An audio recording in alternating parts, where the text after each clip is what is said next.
Phase 1. The Heritage of the Hidden Limit. Every family has a ghost that doesn't haunt the attic, but rather the kitchen table. In your household, that ghost lived in a red-lidded coffee tin tucked behind the flour in the highest cabinet. Your grandmother didn't store her savings there because she was paranoid about the banking system. She did it because she feared the invisibility of digital numbers. If the money was out of sight, she didn't trust herself to resist the impulse to solve a temporary problem with it. That tin was a monument to survival, static, unmoving, and perpetually waiting for a tragedy to justify its existence. This was your primary economic education. No one handed you a textbook on the systemic barriers of the working class. You didn't need one. You learned through the silent language of tension, the way your mother's breath would hitch when the refrigerator hummed a little too loudly, or the sudden, sharp silence that fell over your father when the topic of the future was raised. It was an unspoken doctrine that people like us were meant to manage what we had, never to cultivate what we didn't. You absorbed this belief through osmosis. Wealth wasn't a goal. It was a foreign country you weren't invited to visit. By the time you were 10, you had mastered the art of the quiet withdrawal. You knew which school trips to skip and which requests to swallow before they reached your lips. It wasn't because your parents were unloving. It was because the flash of guilt in their eyes when they had to say no was more painful than the absence of the thing you wanted. That look was your ceiling. It taught you that ambition was a form of betrayal, and that wanting more was a dangerous gamble with your own contentment. You grew until you hit that invisible barrier, and then, like everyone before you simply stopped. Phase 2. The Internal Fracture. The transition begins with a quiet, unsettling realization, a moment of mental vertigo. You might be 19 or 25. The calendar is irrelevant, but the awakening is everything. You find yourself in a mundane setting, perhaps a late-night shift or a cramped apartment, and you encounter a story or a person that shatters the logic of your upbringing. You realize with the force of a physical blow that the people living the lives you once thought were impossible didn't start with a different set of DNA. They simply refused to acknowledge the ceiling. Deciding to walk away from the family script doesn't feel like a triumphant cinematic montage. It feels like stepping off a cliff in total darkness. You began a secret life of self-education. You consume books, podcasts, and tutorials with a desperate hunger, but you keep it hidden.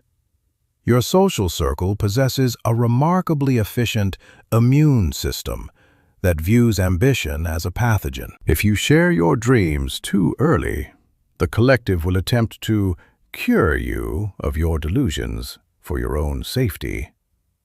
So you build a private world in your mind, and as that world expands, the gap between who you are becoming and where you are sitting begins to feel like a chasm. Phase 3. The Invisible Grind.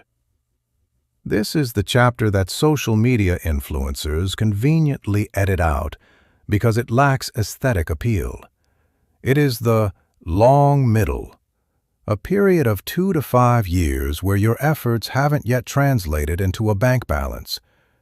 You are exhausted in a way that 8 hours of sleep cannot touch. While your peers are enjoying the predictable rhythms of a normal life, happy hours, weekend trips, the comfort of a steady paycheck, you are working on your 100th iteration of an idea that still hasn't gained traction. The social cost begins to mount. Invitations stop arriving because you've said no so many times that your friends have simply moved on. Your family's concern starts to take on a jagged edge. Their questions, when will this be real, are born of love, but they feel like indictments. You hit a point where you suffer a significant loss, a business failure, a wasted investment, or a humiliating setback that makes the voices of your doubters sound like objective truth. In the hollow hours of 3 a.m., you realize that if you quit, you'd be right back where you started.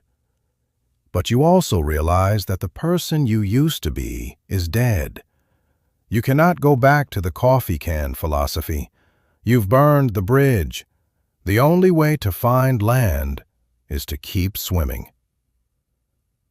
Phase 4. The validation of the body. Then, on an unremarkable Tuesday, the first real sign appears. It isn't $1 million, it's much smaller, yet infinitely more significant. It's the first month your side business covers your mortgage, or the first time a total stranger pays you for your expertise. You stare at the notification on your screen for an hour, paralyzed. There is a unique loneliness in this first victory. You cannot call the people you love because they lack the context to understand the magnitude of the win. To explain why this $2,000 means everything would require explaining the 2 years of isolation that preceded it, and you simply don't have the breath. So you sit with it in silence. This is the moment your belief moves from your head to your bones. You no longer think the ceiling can be broken. You know it. However, the fear changes. You are no longer afraid of failing. You are afraid of losing what you finally managed to build. You become hyperprotective of your momentum, staying uncomfortable on purpose because you know that complacency is the primary predator of progress. Phase 5. The disorienting crossing. The day you cross the 7-figure threshold is surprisingly quiet. You expect a fanfare, a sense of arrival, or a physical shift in the atmosphere. Instead, you're just a person in a room with a laptop, looking at a number that your ancestors would have considered a fairy tale. There is no emotional vocabulary for this in your family's history.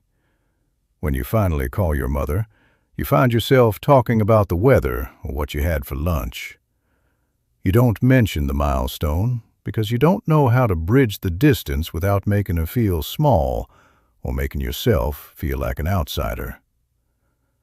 Money at this level solves the problems of survival, but it introduces the problems of complexity. You are now navigating tax laws, estate planning, and asset protection, concepts that were never discussed over the red coffee tin. You are a pioneer in a landscape with no map, realizing that becoming a millionaire was actually just the prerequisite for the real education. Phase 6. The growing distance. Going home for the holidays becomes a study in cognitive dissonance. The house smells the same. The television is still too loud. The kitchen table still wobbles. You love these people with a fierce intensity, but the pressure of your different realities is palpable. You pay for dinner, and there is a microsecond of tension, a reminder that the power dynamic has shifted irreversibly. You begin to lose people, but not through explosive arguments. It's more like a slow tidal drift. Some friends become self-conscious around you, while others become strangely aggressive, looking for flaws to prove you haven't changed. When they realize you have changed, that you no longer shrink yourself to make them comfortable, they drift away. You grieve these losses in private. You also carry a heavy, unspoken guilt.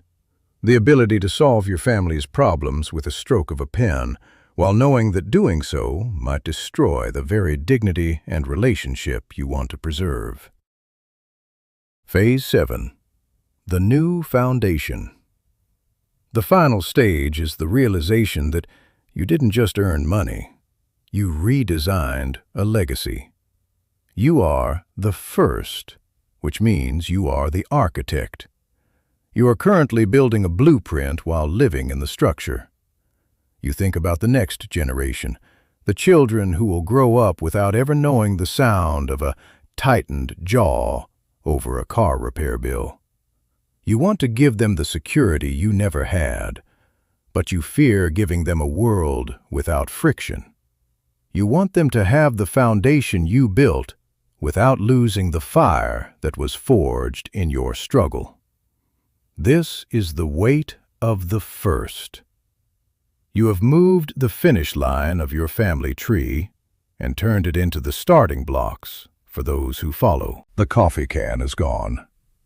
In its place are legacies, structures, and possibilities. Your grandmother looked up and saw a ceiling. Your children will look up and see only the sky.